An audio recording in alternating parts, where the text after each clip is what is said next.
ako mga kaibigan, isang hindi magandang pangyayari mga kapatid. Alam niyo kung bakit?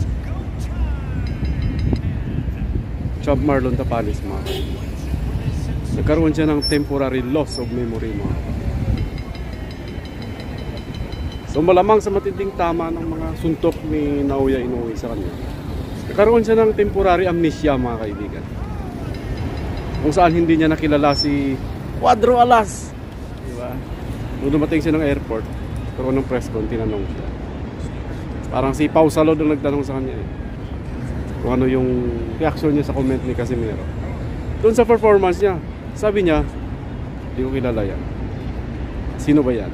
So ibig sabihin, nagkaroon siya ng temporary loss of memory, nagka-amnesia. So napakalakas pala ng tama, impact ng suntok ni Naoya Inoue, malakas talaga. So hindi natin mapagkailan, knockout na siya.